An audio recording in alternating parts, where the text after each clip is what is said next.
안녕하세요. 자유교회 이진우 목사가 보내드리는 아침 묵상입니다. 오늘도 예수 그리스도의 향기를 내는 복된 하루가 되시길 바랍니다.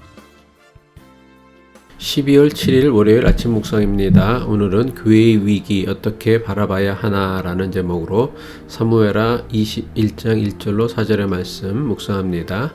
다윗의 시대에 해를 거듭하여 3년 기근이 있으므로 다윗이 여호와 앞에 간구하며 여호와께서 이르시되 이는 사울과 피를 흘린 그의 집으로 말미암음이니 그가 기브온 사람을 죽였음이니라 하시니라. 기브온 사람은 이스라엘 족속이 아니요 그들은 아모리 사람 중에서 남은 자라. 이스라엘 족속들이 전에 그들에게 맹세하였거늘 사울이 이스라엘과 유다 족속을 위하여 열심히 있으므로 그들을 죽이고자 하였더라. 이에 왕이 기브온 사람을 불러 그들에게 물으니라. 다윗이 그들에게 묻되 내가 너희를 위하여 어떻게 하랴? 내가 어떻게 속죄하여야 너희가 여호와의 기업을 위하여 복을 빌겠느냐 하니 기브온 사람이 그에게 대답하되 사울과 그의 집과 우리 사이의 문제는 은금에 있지 아니하오며 이스라엘 가운데에서 사람을 죽이는 문제도 우리에게 있지 아니하니이다 하니라. 왕이 이르되 너희가 말하는 대로 시행하리라. 또 한 주를 시작합니다. 말씀을 묵상하며 하루를 시작하는 모든 분들에게 하나님의 은혜가 임하길 축복하며 아침 묵상 시작합니다.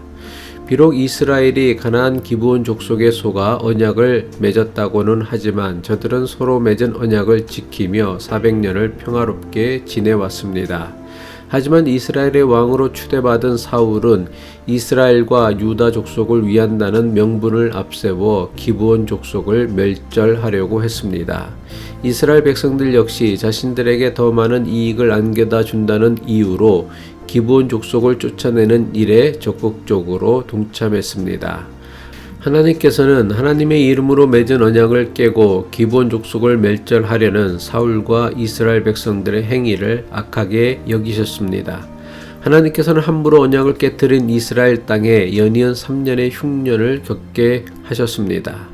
이스라엘 땅에 3년간 계속된 흉년은 바른 일, 옳은 일, 마땅히 해야 할 일을 하다가 겪는 고난이 아닙니다.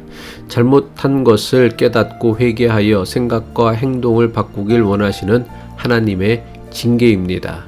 그런데 여기에는 좀처럼 받아들이기 힘든 문제가 있습니다. 하나님의 이름으로 맹세한 언약을 함부로 깨트린 사울과 그 시대 백성들을 징계하시거나 형벌로 다스리는 것은 그럴 수 있다고 생각할 수 있습니다. 하지만 정작 3년의 흉년으로 고생을 했던 이들은 사울이 다스리던 시대가 아니라 다윗이 다스리던 시대였습니다.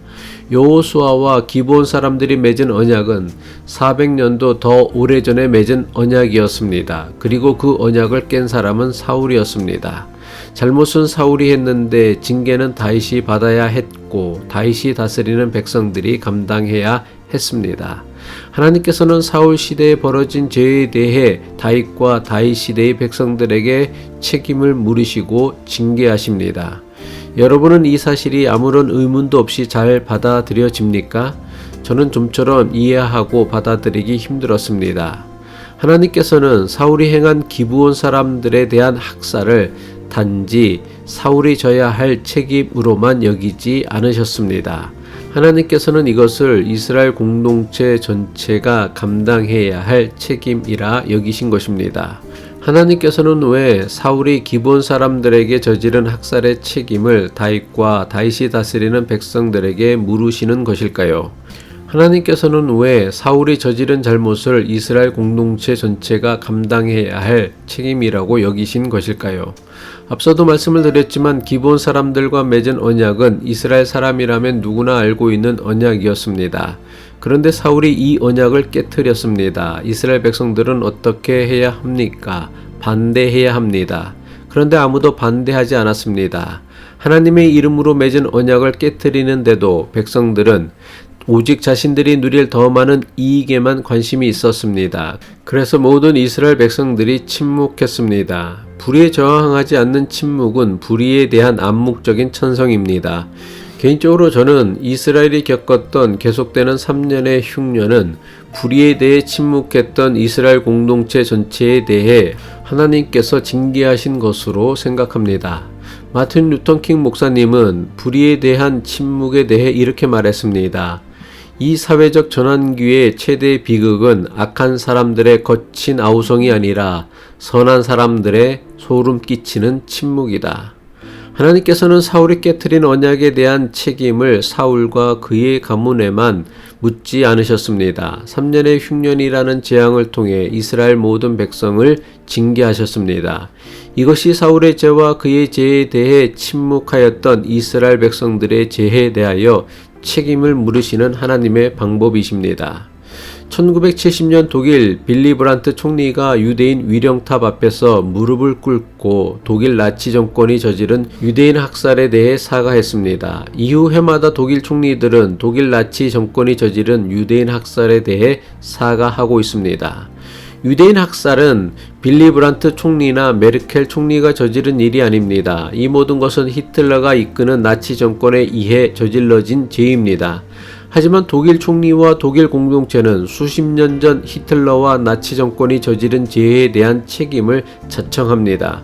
그래서 피해자들을 보상하고 매년 그들에게 사죄하는 마음으로 머리를 숙입니다. 저는 이것이야말로 인간에 대한 예의를 갖춘 국가와 공동체라면 마땅히 해야 하는 일이라고 생각합니다. 오늘날 한국교회는 심각한 위기 상황에 놓여 있음을 인정해야 합니다. 앞에서는 열심히 선교하고 전도하지만 뒷문으로 교회를 떠나는 사람들이 갈수록 늘어만 가고 있습니다. 한국교회가 이토록 심각한 위기에 빠진 이유는 교회 성장이 곧 하나님 나라 확장이라는 명분을 앞세워 기복주의, 성공주의, 번영주의라는 잘못된 신앙을 전파했기 때문입니다. 목사와 교인들은 이것이 예수님의 가르침과 너무나 다르다라는 것을 너무나 잘 알고 있습니다. 그런데도 이것이 내게 더 이익이 된다고 여겨 우리 모두 침묵했기 때문입니다. 그런데도 오늘날 교회는 마치 아무런 문제도 없는 것처럼 교회의 문제를 숨기는 데에만 급급합니다. 심지어 일부 교회와 교인들은 교회에 대한 세상의 비판과 비난을 단순히 기독교인이 감당해야 하는 십자가 고난쯤으로 여기고 있습니다. 하지만 한국교회가 겪는 위기는 옳은 길, 바른 길, 예수님이 가신 십자가의 길을 가기 때문에 겪는 고난이 아닙니다. 이것을 그저 참고 견뎌야 하는 고난으로 받아들이면 안 됩니다. 이것은 한국교회가 회개하고 변화되길 원하시는 하나님의 징계로 받아들여야 합니다.